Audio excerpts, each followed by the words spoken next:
जीवन में जब सब कुछ छूटता हुआ महसूस हो, जब अपने ही बेगाने लगने लगे और चारों ओर घोर निराशा का अंधकार छा जाए, तब एक ऐसा दिव्य प्रकाश प्रकट होता है जो हाथों की मिट चुकी लकीरों को भी फिर से उकेर देता है। जय माता दी भक्तों, सनातन परंपरा के इस पावन मंच पर आपका स्वागत है। आज की कथा केवल एक कथा नहीं है, बल्कि यह एक प्रमाण है कि जब इंसान के पास धैर्य और सच्ची निष्ठा हो तो स्वयं ईश्वर को धरती पर आना ही पड़देता है। आज हम श्रवण करेंगे उस करुणामयी देवी की महिमा का, जिनके नाम मात्र से हृदय में शीतलता आ जाती है। आज हम बात कर रहे हैं माता संतोषी के उस चमत्कारी व्रत और उसकी पावन कथा की, जिसने अनगिनत परिवारों को उजड़ने से बचाया है। आप आराम से बैठ जाइए, अपनी आंखें बंद कीजिए और मन ही मन माता का स्मरण कीजिए। प्राचीन काल की बात है। एक बहुत ही समृद्ध नगर था, जहाँ एक साहूकार और उसकी पत्नी रहते थे। उनके घर में धन धान्य की कोई कमी नहीं थी। इस दंपत्ति के 7 पुत्र थे। समय बीतता गया, लड़के बड़े हुए। उनमें से 6 पुत्र तो कामकाज में बहुत चतुर निकले। उन्होंने व्यापार संभाला और खूब धन कमाने लगे। परंतु जो 7वां और सबसे छोटा पुत्र था, वह अत्यंत सीधा, सरल और दुनियादारी की चालाकियों से बिल्कुल अनजान था। वह कोई विशेष धन नहीं कमा पाता था। और यह संसार का नियम है भक्तों, जहाँ स्वार्थ होता है वहीं सम्मान होता है। उस घर में भी यही हो रहा था। माता पिता का सारा प्रेम उन 6 बेटों के लिए था जो तिजोरी भर रहे थे।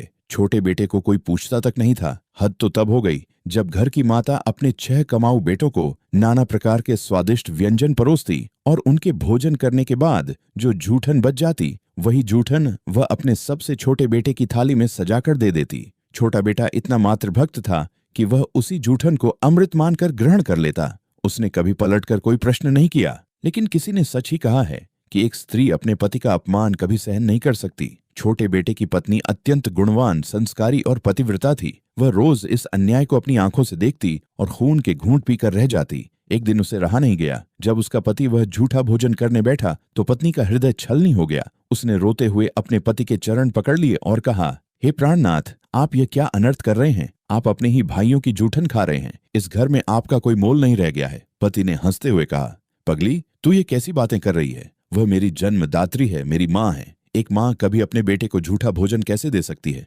पत्नी ने दृढ़ता से उत्तर दिया, यदि आपको मेरी बातों पर संदेह है तो कल आप छिपकर सत्य अपनी आंखों से देख लीजिएगा। अगले दिन छोटे बेटे ने बीमारी का बहाना बनाया। उसने अपने मुंह पर कपड़ा ढका और एक कोने में लेट गया। जब भोजन का समय हुआ तो उसने अपनी आंखों से वह दृश्य देखा जिसने उसके पैरों तले से जमीन खिसका दी। उसकी माँ बड़े भाइयों को बड़े प्रेम से ताजा भोजन खिला रही थी और उनके उठ जाने के बाद उसी झूठी थाली में से खाना निकालकर उसके लिए ला रही थी।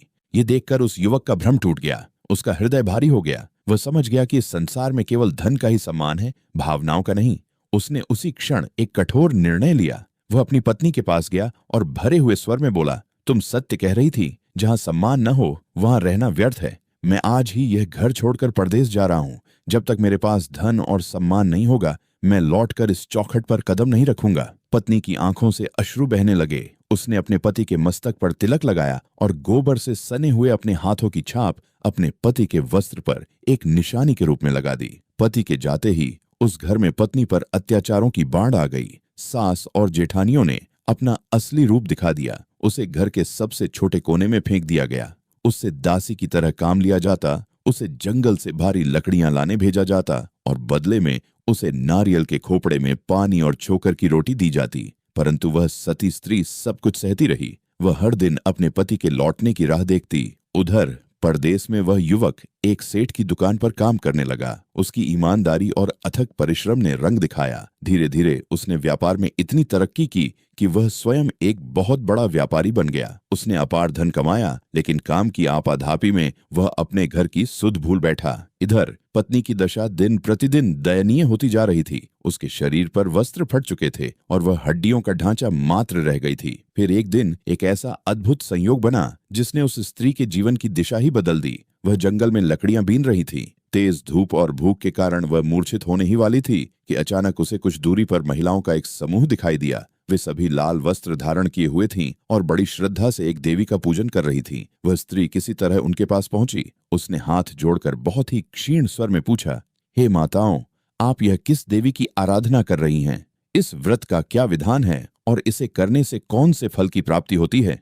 उनमें से एक वयोवृद्ध स्त्री ने बड़े ही प्रेम से कहा, पुत्री, यह कोई साधारण व्रत नहीं है। ये परम कल्याणकारी माता संतोषी का व्रत है। जो भी भक्त लगातार 16 शुक्रवार सच्चे मन से माता का व्रत रखता है, माता उसकी हर विपदा हर लेती है। निर्धन को धन मिलता है, बांझ को संतान मिलती है और बिछड़े हुए प्रियजन वापस मिल जाते हैं। ये सुनकर उस असहाय स्त्री के भीतर जैसे प्राण लौट आए। उसने व्रत का नियम पूछा। वृद्ध स्त्री ने बताया, शुक्रवार के दिन 1.25 रुपए का गुड़ और चना लेकर माता की कथा करनी चाहिए, परंतु इसका एक सबसे कठोर नियम है। शुक्रवार के दिन भूलकर भी खटाई नहीं खानी है और न ही छूनी है। खटाई इस व्रत को खंडित कर देती है। उस स्त्री ने उसी क्षण लकड़ियां बेची और जो थोड़े से पैसे मिले उससे गुड़ और चना खरीदकर पहली बार माता संतोषी की कथा सुनी। जैसे ही उसने पहला व्रत किया, माता की कृपा का प्रभाव दिखने लगा। परदेश में बैठे उसके पति को अचानक अपनी पत्नी की याद सताने लगी। उसका मन बेचैन हो उठा। उसने तुरंत अपने सेवकों के हाथ ढेर सारा धन, स्वर्ण आभूषण और सुंदर वस्त्र अपनी पत्नी के लिए भेजे। जब वह धन गांव पहुंचा तो जेठानियों की आंखें फटी रह गईं। उन्होंने लालच में आकर सारा धन और सामान छिपा लिया और उस बेचारी स्त्री को भनक तक नहीं लगने दी। परंतु भक्तों, आप सोचिए, क्या भगवान की आंखों में धूल झोंकी जा सकती है? कदापि नहीं। जब उस स्त्री के 16 शुक्रवार पूरे हुए तो उसने मंदिर में माता के चरणों में गिरकर प्रार्थना की, हे जगदम्बे, मैंने अपना संकल्प पूरा किया है, मुझ पर दया करो माँ, मेरे स्वामी को मेरे पास वापस भेज दो। माता संतोषी ने उसी रात उस युवक को स्वप्न में दर्शन दिए। माता ने क्रोधित स्वर में कहा, अरे अज्ञानी, तू यहाँ महलों में सुख भोग रहा है और तेरी सती पत्नी वहां तेरे घर वालों के अत्याचार सह रही है। वह दाने दाने को मोहताज है। यदि तूने अभी अपने घर की ओर प्रस्थान नहीं किया तो तेरा सारा धन भस्म हो जाएगा। युवक घबरा कर उठ गया। उसे अपनी भूल का पछतावा हुआ। उसने तुरंत अपनी यात्रा की तैयारी की और भारी धन संपत्ति लेकर अपने नगर की ओर चल पड़ा। जब वह अपने नगर की सीमा पर पहुंचा तो उसे सामने से एक दुर्बल स्त्री सिर पर लकड़ियों का भारी गट्ठर उठाए आती हुई दिखाई दी। जब वह पास आई तो युवक की आंखों से आंसू छलक पड़े। वह कोई और नहीं, उसकी अपनी पत्नी थी। उसने दौड़कर उसे गले लगा लिया। दोनों के वर्षों के रुके हुए आंसू बह निकले। पत्नी ने अपने सारे कष्ट अपने पति को कह सुनाए। युवक ने क्रोध में भरकर अपने माता पिता के घर जाने से इनकार कर दिया। उसने नगर के बीचों बीच एक विशाल और भव्य महल बनवाया और अपनी पत्नी को पूरे सम्मान के साथ वहां ले गया। अब वे दोनों अत्यंत सुखपूर्वक जीवन व्यतीत करने लगे। लेकिन नियति की परीक्षा अभी समाप्त नहीं हुई थी। जब सब कुछ ठीक हो गया तो पत्नी ने अपने पति से कहा, स्वामी, मुझे संतोषी माता के व्रत का उद्यापन करना है, जिसके प्रताप से आप मुझे वापस मिले हैं। उद्यापन के लिए उसने अपनी जेठानियों के बच्चों को निमंत्रण दिया। जेठानियां, जो उनके इस अचानक आए वैभव से ईर्ष्या की अग्नि में जल रही थीं, उन्होंने एक अत्यंत नीच चाल चली। उन्होंने अपने बच्चों को पट्टी पढ़ाई कि जब भोजन करने बैठना तो खटाई जरूर मांगना, बिना खटाई के खाना मत खाना। उद्यापन के दिन वह स्त्री बड़े प्रेम से बच्चों को खीर, पूरी और चने का प्रसाद खिला रही थी। अचानक सिखाए हुए बच्चे जिद करने लगे, हमें तो खटाई खानी है, हम यह मीठा भोजन नहीं करेंगे। स्त्री ने बहुत अनुनय विनय की, बच्चों, आज माता का उद्यापन है, आज के दिन खटाई नहीं खाई जाती। लेकिन बच्चे नहीं माने और रोने चिल्लाने लगे। विवश होकर उस स्त्री ने बच्चों को कुछ पैसे दे दिए ताकि वे बाहर जाकर कुछ और खा लें। बच्चों ने उन पैसों से तुरंत इमली और खट्टी चीजें खरीद कर खा ली। बस यही अनर्थ हो गया। व्रत का सबसे बड़ा नियम टूट चुका था। उद्यापन में खटाई आ चुकी थी। माता संतोषी कुपित हो गईं। उसी क्षण राज दरबार से सैनिक आए और बिना किसी कारण बताए उसके पति को जंजीरों में जकड़ कर ले गए। देखते ही देखते महल में हाहाकार मच गया। वह स्त्री बेतहाशा भागती हुई माता संतोषी के मंदिर पहुंची और मूर्ति के सामने पछाड़ खाकर गिर पड़ी। यह क्या किया मां? आपने एक हाथ से सुख दिया और दूसरे हाथ से सब कुछ छीन लिया। मुझसे ऐसा क्या घोर अपराध हो गया? तभी मंदिर में एक गूंजती हुई आकाशवाणी हुई, हे पुत्री, तूने उद्यापन के दिन बच्चों को खटाई के लिए धन देकर मेरा नियम भंग किया है। इसी कारण तुझ पर यह घोर विपत्ति आई है। स्त्री फूट फूट कर रोने लगी। हे करुणामयी मां, मैं अज्ञानी हूं। मुझे जेठानियों के षड्यंत्र का ज्ञान नहीं था। मुझ मूर्ख को क्षमा कर दो मां।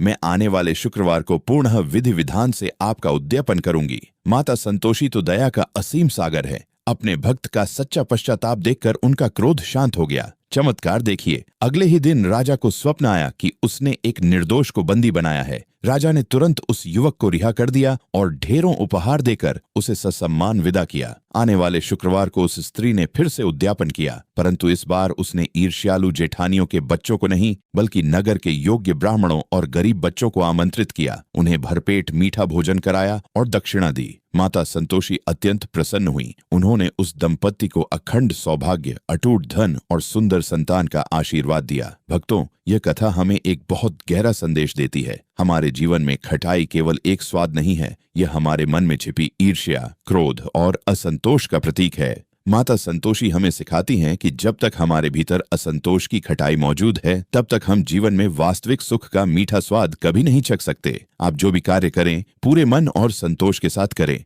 माता आपकी हर विपदा को हर लेंगी। आज की यह पावन कथा यहीं विश्राम लेती है। माता संतोषी से प्रार्थना है कि आपके घर के भंडार हमेशा भरे रहें, आपके परिवार में प्रेम बना रहे और आपके जीवन से दुखों का अंधकार हमेशा के लिए मिट जाए। सच्चे मन से कमेंट में जरूर लिखिएगा और एक साथ प्रेम से बोलिए, जय संतोषी माता, जय माता दी।